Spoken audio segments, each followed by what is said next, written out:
Well, hey, let's let it rip. Chris, it's good to see you, man. I've been following your work for decades. Since I was a wee 16-year-old man, I came and watched you guys play at the Miramar Theater in Milwaukee, Wisconsin. I think it was your first show ever in Milwaukee. It's a room that fits like 31 people. It's a tiny little weird theater. Oh, man. I do not recall the Miramar, but Milwaukee is rarely far from my thoughts. So. Oh, good. Why do you say so? It's just kind of it's a haunting town, not in an entirely bad way. It's it's one of those tour stops that always, the Dahmer, there is kind of certainly a seediness, a darkness, but it's a quality that appeals to me, so I don't consider it a strike against. Yeah, okay, I'll take it, man. Well, that's cool. Where are you living now? Are you in Brooklyn still? I am in Manhattan. I've actually been a Manhattan dude almost the entire time I've been in New York. Okay. My partner in crime, Keith, obviously bringing up the Brooklyn sort of side of things for the band. But yeah, technically we are a New York City split band. Okay. Didn't he move to Miami? During the pandemic, he was down there for a full year.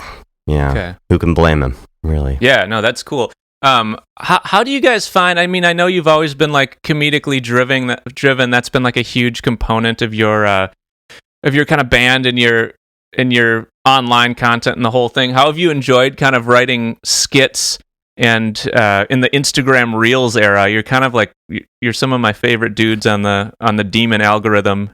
Is this something that still pumps you up all the time, is writing skits and comedic acting? We love doing that stuff a lot. It's interesting that you mention Reels and the Demon algorithm, because I feel like we've had a kind of a hard time gaining any real footing, especially in TikTok, which obviously, if you're a musician today, anyone who's financially invested in your project is desperate for you to, crack TikTok. And we just not that we've put that much brain power into it, but as much as we like making the kind of stuff that I guess you've appreciated that we've made, that doesn't seem to do shit on TikTok. It doesn't really, it's just a different aesthetic and a different kind of comedic ethos. I think I like TikTok. I mean, I have a 17-year-old son, and he'll show me stuff that he thinks is funny on it, and usually my processor kind of like lags for a second, and then I'm like, oh yeah, I understand the joke.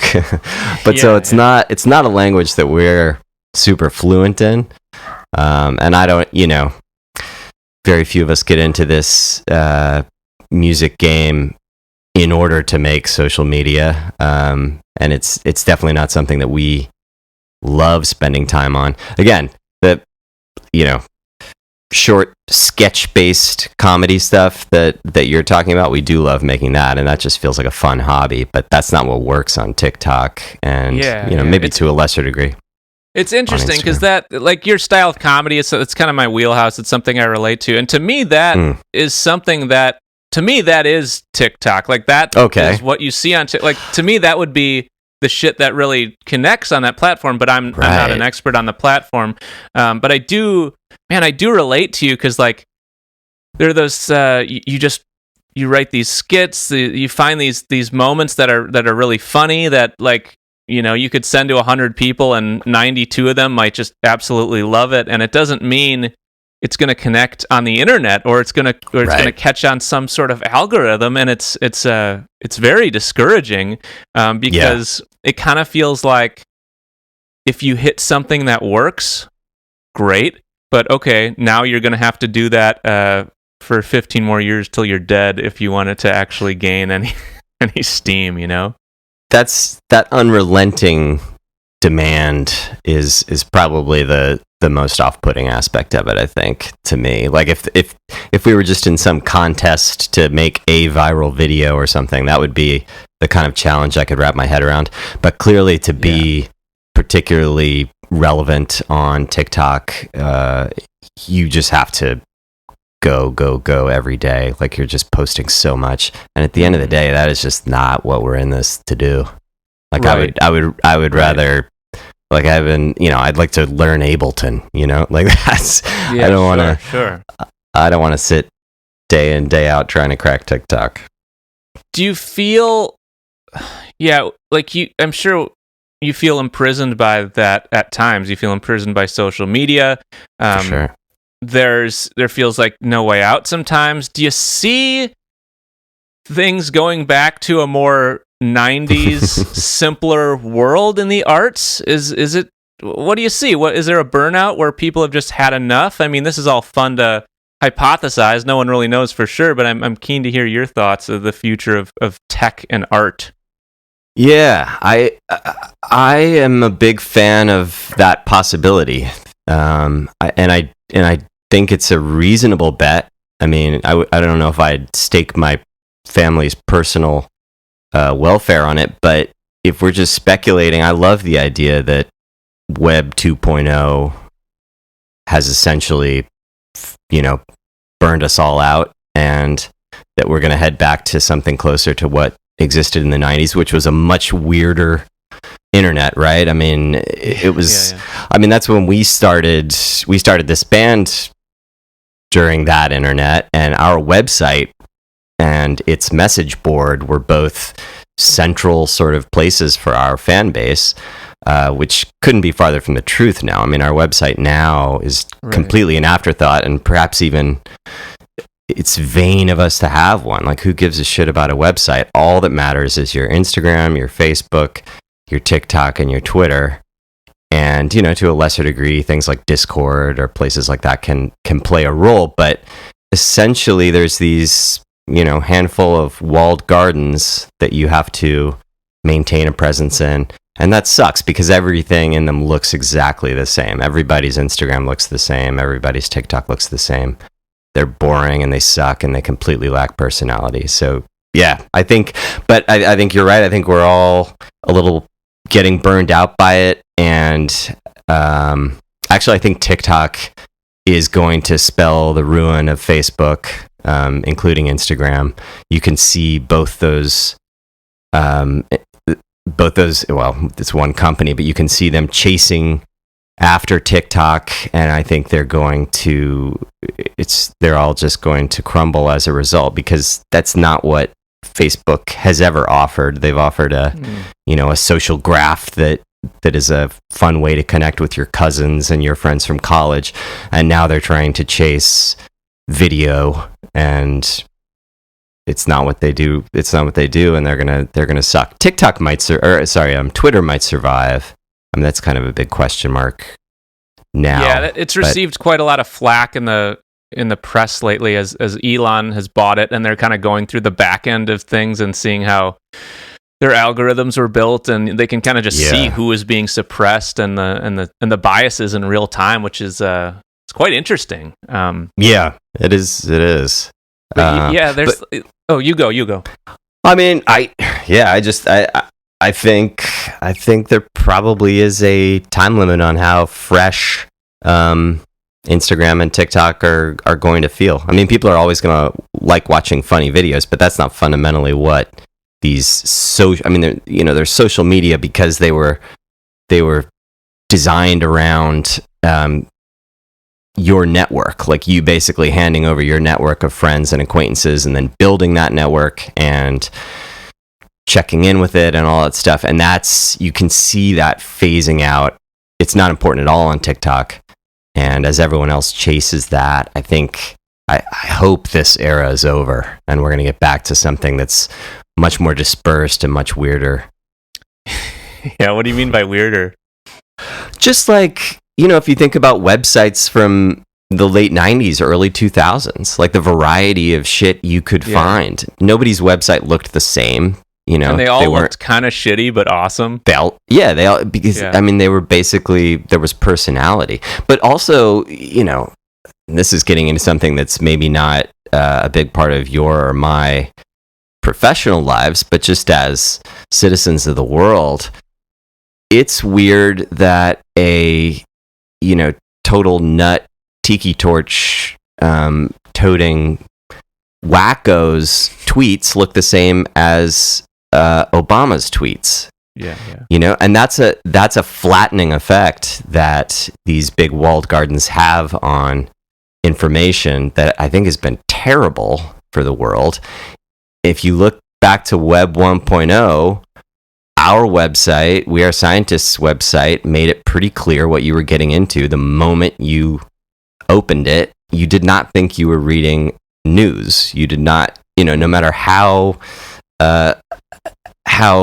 violently we asserted that we knew some truths that no one else knew, you would know you were on some shitty website, being authored by some guys who had some wacky ideas.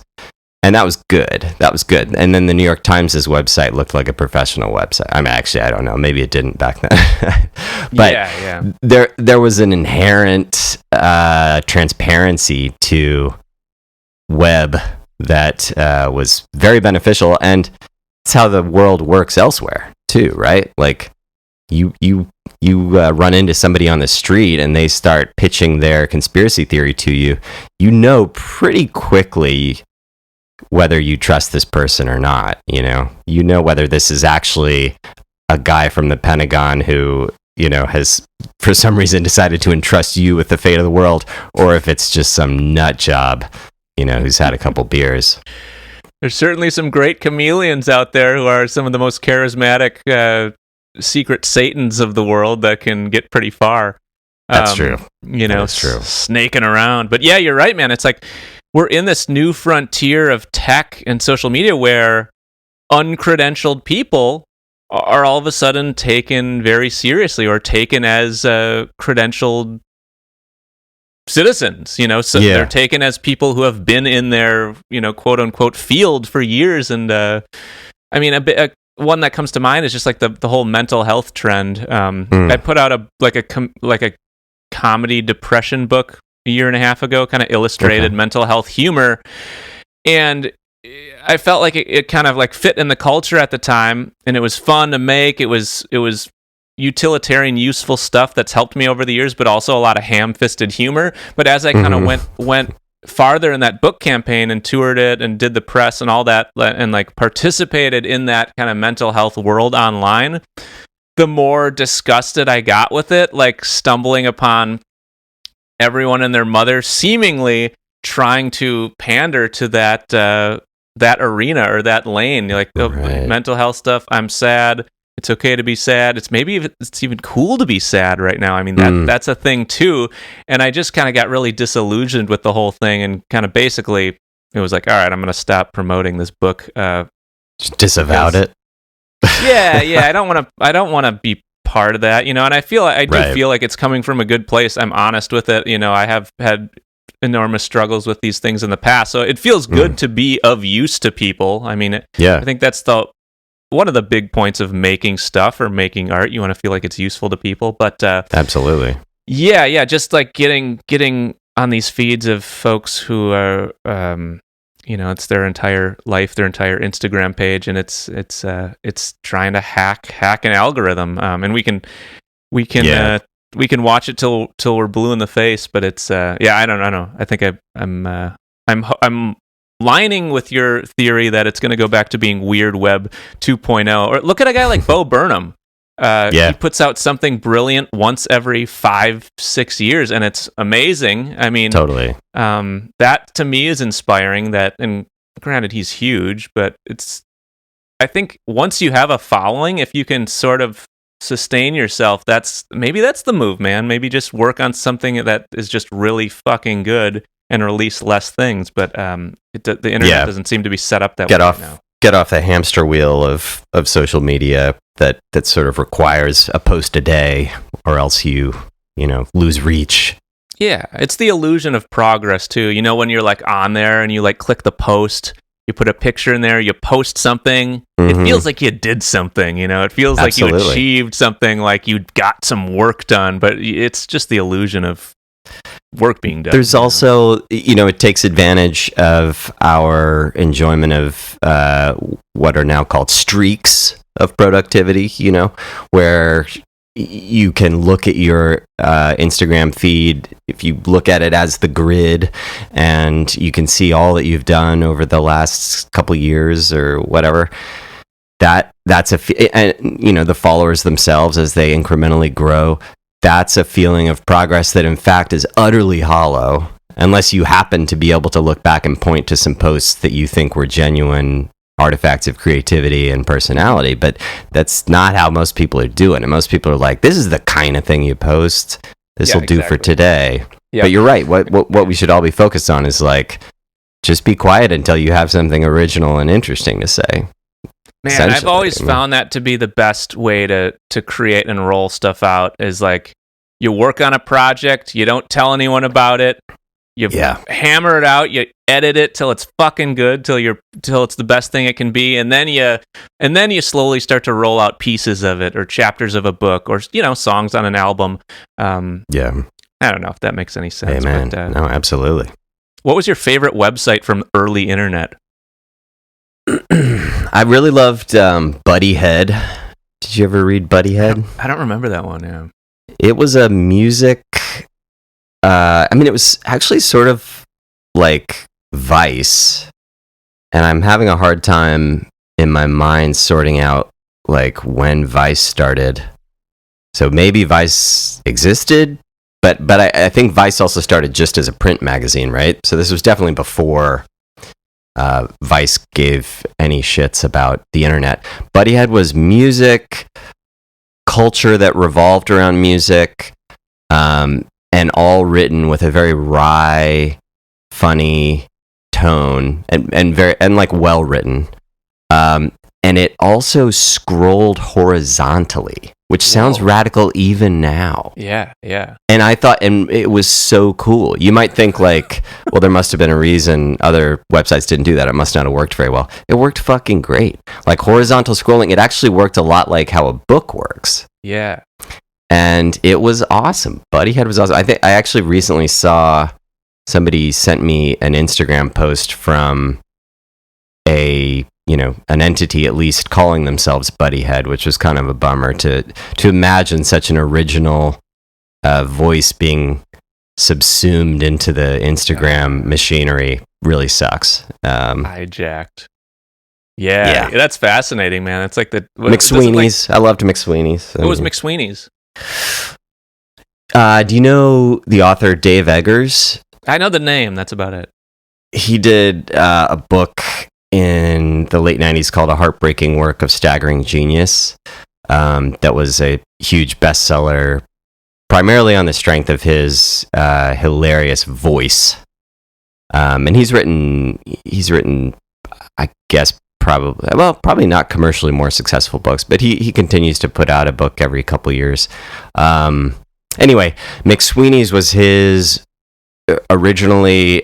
It was a magazine, I guess, probably more like a zine, and then it kind of grew into a very nicely published magazine that was printed in Iceland, and there was a web component that would print a daily humor piece, and they were just fucking hilarious. Like you'd get George Saunders would occasionally pop up on it in his very early days, but for the most part it was just people sitting in their offices mailing in really funny, totally off the wall ideas. And I think initially it was just Dave Eggers himself kind of editing it and putting stuff up every day.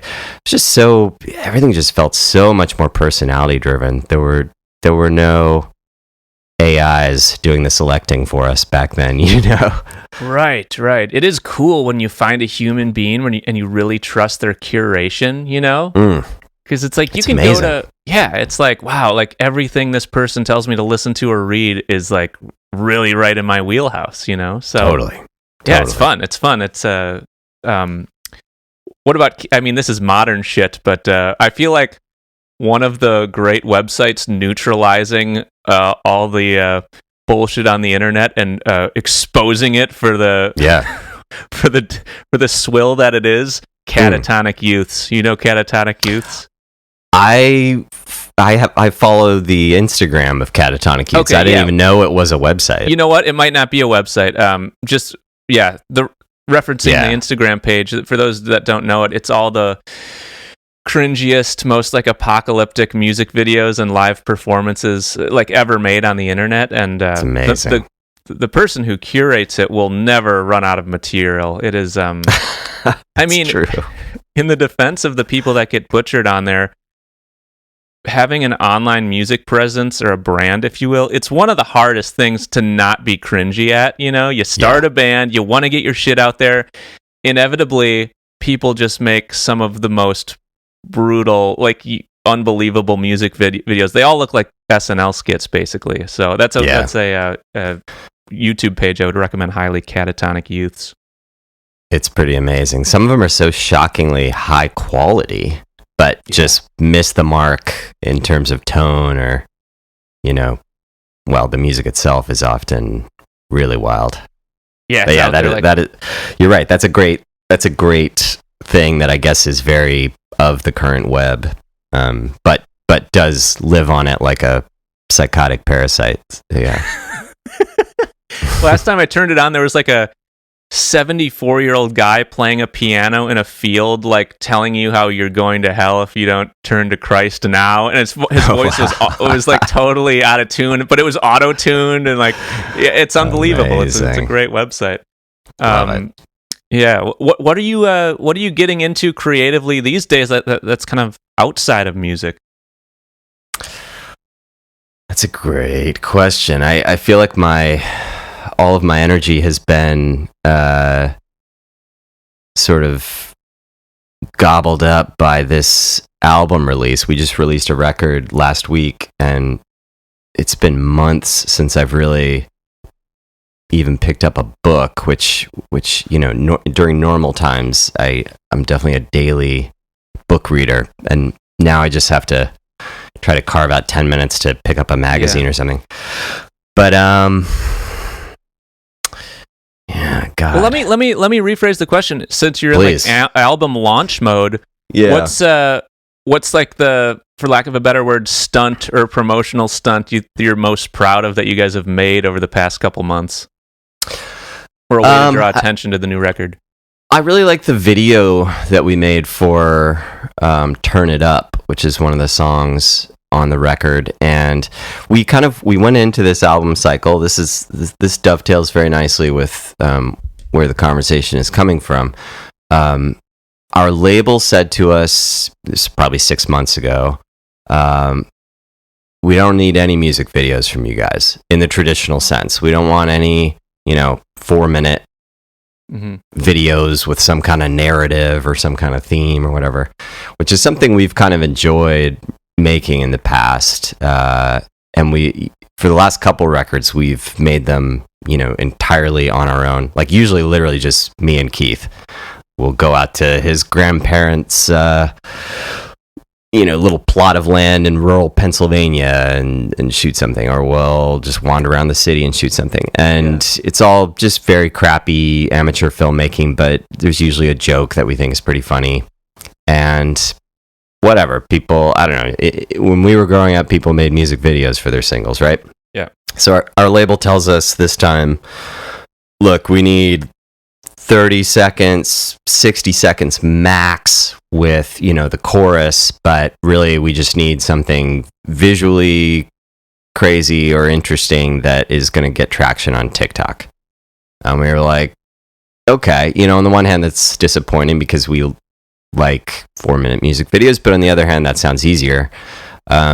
So we made a bunch of that stuff for the first few songs, and then 2 weeks before this single Turn It Up that came out 2 weeks ago was going to come out, they said, we'd actually like a music video for this one. It seems like we've seen, some of your fan bases, like, when's there going to be a real video?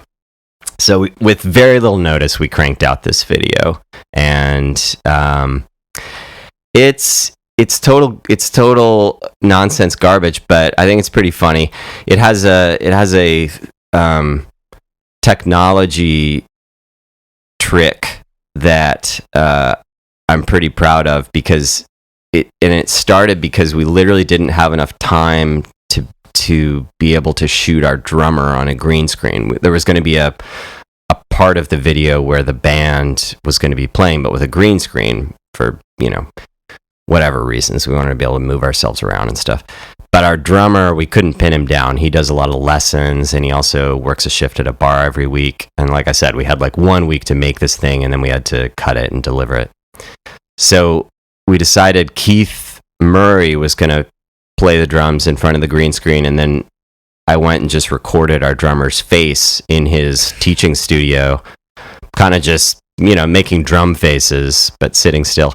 And then we pulled his face off and put it onto Keith Murray's face, so that would look like the drummer was there. And then we liked how that looked so much that we decided to pull our own faces off a separate recording and put them on top of our own faces. And it looked amazing. So then we did that, like walking around the city and kind of dancing in front of a, skyline and stuff like that. And that ended up being kind of the aesthetic look of the video. And I think it looks, I don't think I've seen that before. I don't think I've seen people pull their own face off a different recording of themselves and put it on themselves. I think we might have done something original in filmmaking. That's awesome, man. That is right in my wheelhouse. I love that type of lo-fi shit. Like we did this video where we shopped me into like old monumental events in history of like me punching Hitler in the face, or like diving out of a plane in Nam, all this. And it looks like shit on purpose. What is that? Like, what is that song? I'm going to watch that. Yeah, it's not out. Yeah, I'll send it to you when it's done. It's called Chemicals. Amazing.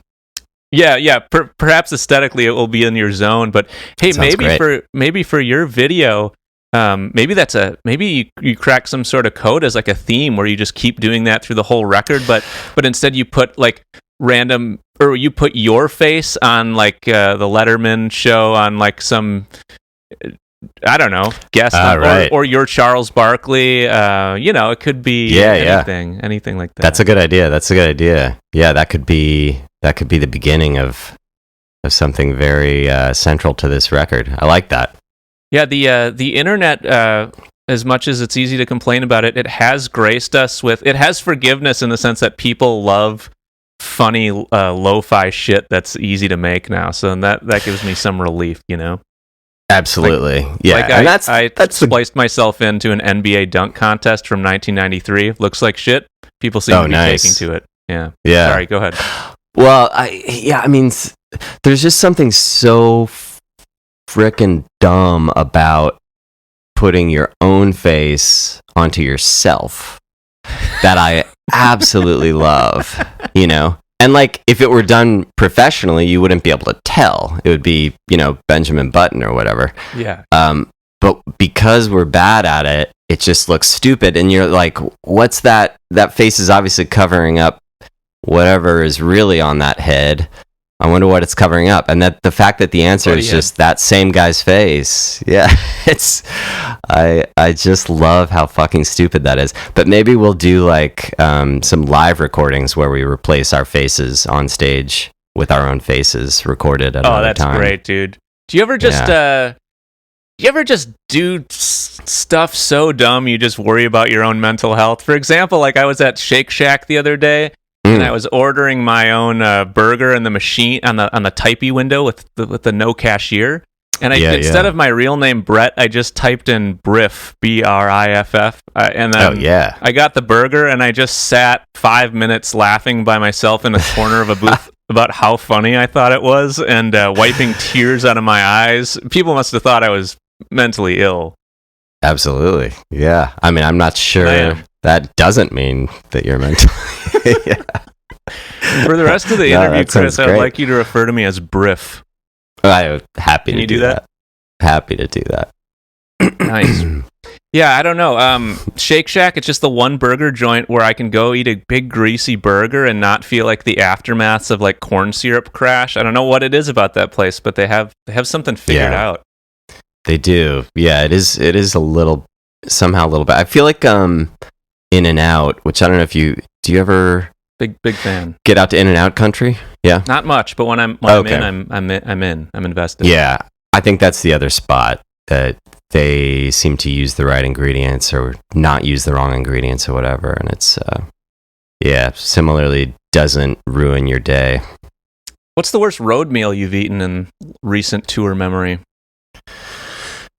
The worst. Oh man, I've had so many bad road meals.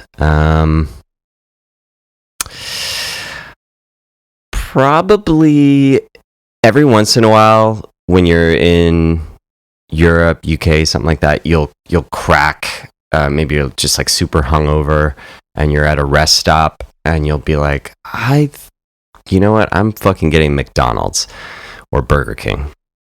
And when you're in the United States and you do that, it's glorious, right? Like it tastes incredible and you're already hungover, so it's not like you really feel that much worse after.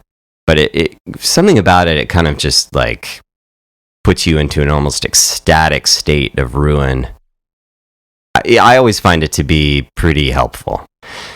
It's not when you're overseas because Burger King and McDonald's fucking suck over there. I think it's because they don't have the illegal ingredients that America has. You're right. There's probably like a health and safety filter that removes all the good shit. But yeah, I think every time I do that, especially in the UK, I should actually revise that statement because in Germany and France, they're delicious. They have just a whole different, I think, ingredient palette they're working from. But the UK, it is just awful. It tastes like cardboard, and it feels bad in your stomach. I mean, not that cardboard would feel good, I guess.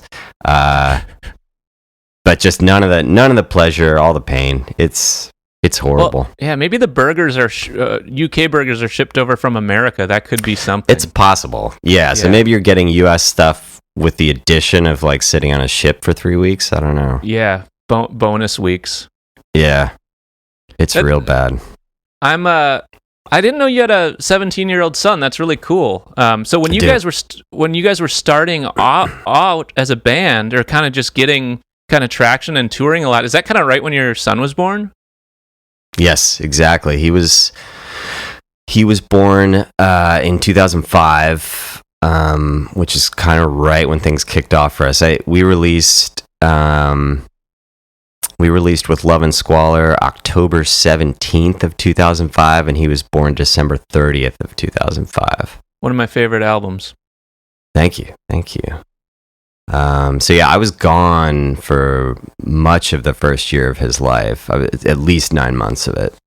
And thankfully, it's never been that intense, actually. The second album, Brain Thrust Mastery, we lived in the UK for 4 months at one point, but for the most part, it was that first year, and he didn't know who the fuck I was that first year, so I don't think. Do you have any? Well, you're a good man to ask. Do you have any advice for? I don't have any children, but do you have any advice for artists with children who want to maintain some sort of road life?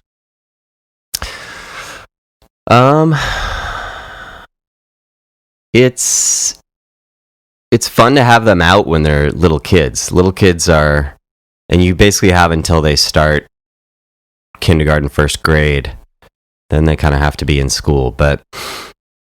The first few years of his life, he would come out on tour with me. I mean, I was fortunate that my wife was able to bring him. Like she wasn't working for. She kind of deliberately said, "I'm taking 5 years off work because I wanna raise this baby myself." Yeah. So that was pretty rare, I guess. But that meant that they were able to come out on tour and hang out, and it was just really cool to have him around for our tours. I mean, it was really funny when he was later in life, when he was like 8, 9, 10, he would hear a band and get into them and be like, "Hey, can we meet David Bowie or whatever?" Because in his early years, what we were playing for him or what he would just hear was always based on who we were touring with. So it was like Editors or Arctic Monkeys or REM, we went on tour with. So he just thought music was guys I know. It's like this music is closely related to live music and specifically bands that Dad tours with. And then he slowly was disabused of that wonderful fantasy. Were you working any like rough jobs? You got any, like, what's your worst job, like, before stuff started to take off musically? Man, I was pretty lucky job wise. I went from high school to college, and college, I was lucky enough that my parents paid for me to go to college.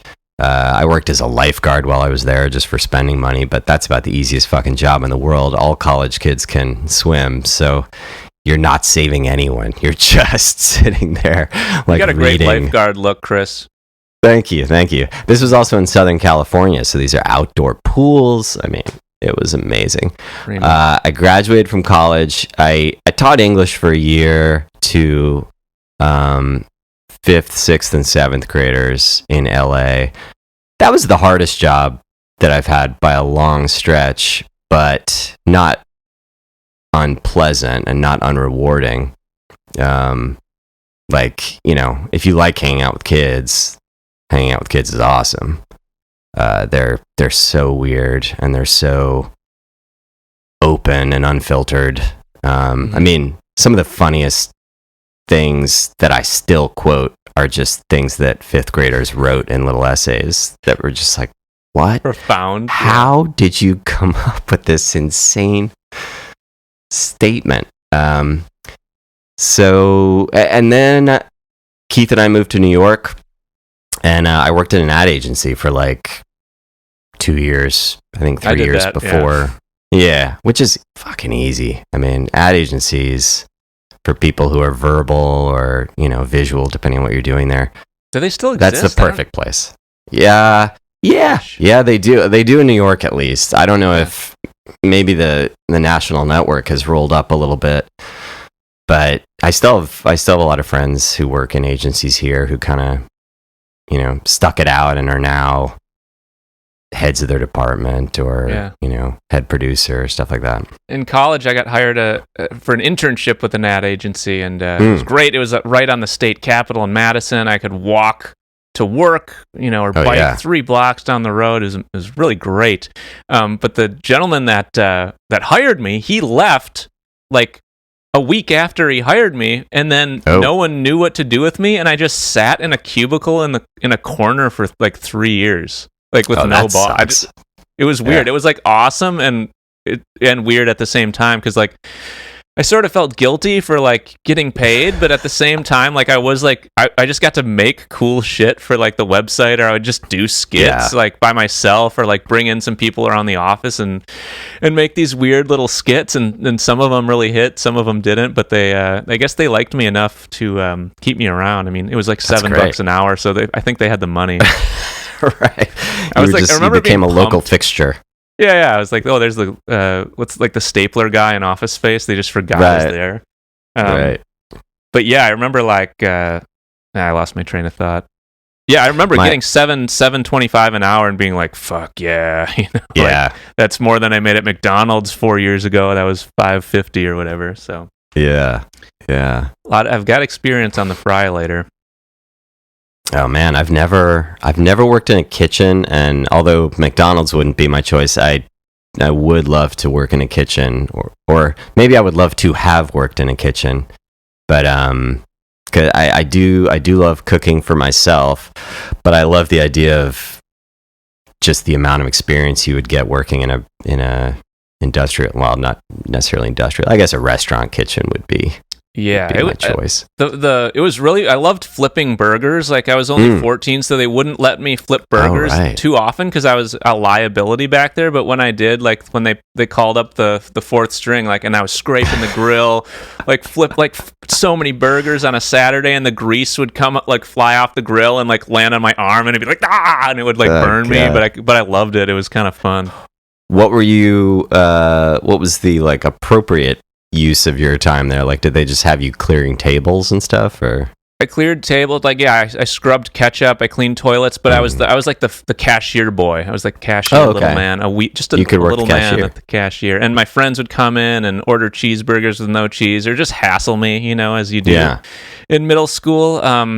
But it was a cool job. I didn't realize until later at life how introverted I was, so I did not like working the cashier. I didn't like taking orders. I'd rather hide in the back. That's why I wanted to be a burger flipper boy. Right. And I connected with that job. But it was a good moment in time. It was the first time I ever talked to a girl. People were pretty mean to me in high school, but then I went to work at McDonald's, and people were super nice to me. And I was like cool at McDonald's, but I was like a quote total fucking pussy in middle school. So it was great. Yeah, I loved McDonald's. Who are you quoting? Do you recall? Or do you only remember the insult itself? Yeah, no, I mean, I could list names of legendary high school bullies, but they might still be public shooters, I don't know. Right, that's true. Actually, funny enough, Chris, a couple months ago, I told a high school bully story on the podcast, and I accidentally, inadvertently dropped the bully's name. 4 days later, I got an Instagram message from him being like, "Hey man, I heard your podcast, and I'm just really sorry that I was so shit to you. It makes me feel terrible. It still affected you all these years later." And it was amazing. That's never happened. Like I can think of people I've sent apologies to, like later in life, where I was like, "Hey, sorry if I was a shithead," or and sometimes it's my own just paranoia. Sometimes I was a shithead, but I've never actually got one of those from someone. So that was pretty cool. It gave me a bit of faith in the world, and no That's hard feelings. There's nobody I don't have any enemies, or I don't resent anybody, even if they punched me in the kidneys and I pissed blood. I don't. There's no point in hanging on to it. But teenagers are so like that's just such a terrible period. I mean, their minds are not their own, and they're so full of insecurity and fear and anxiety. You really cannot hold a teenager responsible for their actions. I mean, you can and must in a lot of ways, but a fucked up personality at that age is almost just guaranteed. And I mean, some of us are, I would say, lucky enough to have been, nerds. So we weren't in a position to dispense cruelty to others, but probably if we had been, then we would have been cruel too, I mean, it's just, you're just so unstable. Your ideas about what's correct behavior, or what's behavior you're going to be proud of later, just completely missing. Oh, great insight there, Chris. Yeah, think about if I was like a cool kid in high school, I would have had a lot more opportunity to be a douche, So and then I might be in adulthood just like having lots of regrets about whatever way I treated people or whatnot. So weirdoism has its perks, has its benefits. What about you? Where and true, like after high school, after like stuff just sucking ass for so long, everything after that just feels amazing. It's like, wow, life is great. It's all good from here. So, and some of that may be that your conscience is clear, right? Like you took the floggings, you did your time. Yeah, exactly. You're karmically owed, and probably you were just lucky enough not to have been a really cool person, because then you'd have been an asshole. And occasionally, you can think back, and there were those kids who were both cool and were genuinely nice. For sure. And those are just saints, or, I don't know. Who are adults that seem like they were those kids? Oh. What do those kids become? Yeah, like I'm a big like Charles Obama Barkley was fan. I feel Obama like was a dork, I think. School. Yeah. Are you talking about nerds or cool kids in high school that were nice in real life? I'm talking about those rare high schoolers who were actually cool but nice. Like they if they came upon a scene of cruelty, they would actually be like, "Yo, that's not cool." Like, Yeah, I think Giannis from the Bucks. I would guess Giannis from the Bucks. Oh yeah, that's a good call. That's a good call. You got one? What do you think?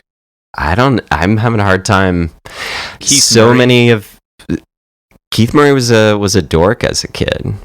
Okay. I mean, he was into like theater. He did musicals. I don't know that he was like picked on. Maybe he really wasn't picked on. Although I know that as a little kid, he was quite asthmatic, and therefore, and like couldn't do sports and stuff like that. And I think he's kind of got a classic Guitar Hero story in that sense. Like he was an indoor kid. So while the other kids were on the soccer field or the baseball diamond, he was in his room. Oh yeah, shredding. Wood shedding. Yeah, man. I mean, and hey, all those times you didn't go play rec football and get brain damage and you were playing guitar instead, you feel like a loser at the time, but it pays off later, you know? It really... major benefit, yeah. It's like U.S. savings bonds. You get it from a gift from your grandma, and you're like, this fucking sucks! And then you like cash it in later, and there's like a bonus 500 from if you would have cashed it 20 years ago. So. Yeah, you're like, I'm really glad I didn't get the... Stussy hat I asked for. Exactly. Yeah. I feel like Matthew LeBlanc from Friends would have been a cool guy in high school and a nice guy as an adult. That seems like a pretty good bet. Seems like a good bet. Yeah. Yeah, you're right. Maybe, is it possible Brad Pitt was nice? Yeah, he could have been. He could have been a cool guy. I don't know. There's some high school dudes who are like so handsome that they just have it easy. They're just like, why would I be mean? Like everything's fine. It's all good, man. Yeah. Well, on that note, like one of those. Our high school quarterback, Chad, who was like, you could have cut him in a script of a movie as like the high school jock. And his name was Chad, just a big, handsome, totally jacked guy, high school quarterback. Awesome at football, but nicest guy ever. Like he could have been douche. He was super sweet, and I actually ran into him at the gym last year, and I thanked him. I was like, dude, thanks for being such a good guy. I remember because I went to the prom, whatever year that was, senior year. There was this girl I was in love with, and then I finally got the nuts to ask her out. And then we got to the dance, and she just ditched me entirely. She just disappeared. So I was just in the hallway, just crying into the bubbler, like, oh god, it's so brutal. Trying to hide my face, like in the bubbler, like running my eyeballs through the ice water. And Chad was like out in the hallway, and he's like, "How you doing, buddy? You're doing all right." Like he pat me on the back, like he's my dad, you know. But it's bad. That's a good dude. But really hilarious now, you know. Just classic like Varsity Blues stories, all that stuff you see in the movies. It really happens in American public high school. Sure does. What was your kind of youth struggle period? I guess when I was a little kid was when I felt most socially awkward, like early grades. And I don't have a clear recollection of feeling like a total outcast so much as just not really having any close friends. So I don't really know what my deal was. I have a hard time like picturing myself, if that makes sense. Mm-hmm. But I think I was pretty like detached from other kids. Not bitter about it necessarily, but just kind of like, I don't know, like kind of, I guess if you were looking at me at that time from the outside, you probably would have thought I was just like he's a quiet kid. He likes books. I don't know. Mm-hmm. He'll be fine. And then around middle school, you get that charge of hormone and all that stuff. And that's when I became a funny guy. And I became a jokester. And at least based on peer feedback, I was very funny. And I kind of was in that lucky position of not really having enemies. Like I had, even jocks thought I was pretty funny and would enjoy hanging around me. And so high school was not a particularly bad time for me. I felt I went to a small school. I think that was kind of lucky too. Was there a time where you feel like first time you remember getting a lot of laughs and being like, oh, I can do this again? That's a great question. I can't remember the specific jokes, but I can remember kind of the feeling, and I can remember the classroom.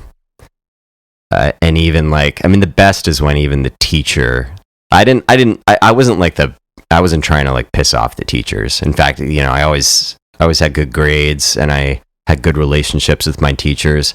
So to me, the perfect laugh was like when the teacher also was like, very solid, solid, Cain. That's a good, that's it. I've never quite heard that little zinger about, the Anschluss. You nailed it. That was when I felt like, fuck yeah. I mean, and I think also relatedly, like making my parents laugh was always one of my most treasured scores, I would say. Yeah. Like even as a teenager, when we probably had a slightly deteriorating relationship, as teenagers tend to with their parents, we would regularly have, a meal or something where we were just cracking each other up, and I loved that. Man, that is really the peak of like a parent-child relationship, It's a hard thing to do. It's tough, even if you're good friends with your parents, it is tough to connect with them on like as friends sometimes in those moments where you can just both bust a gut laughing. They're pretty important. They're pretty special.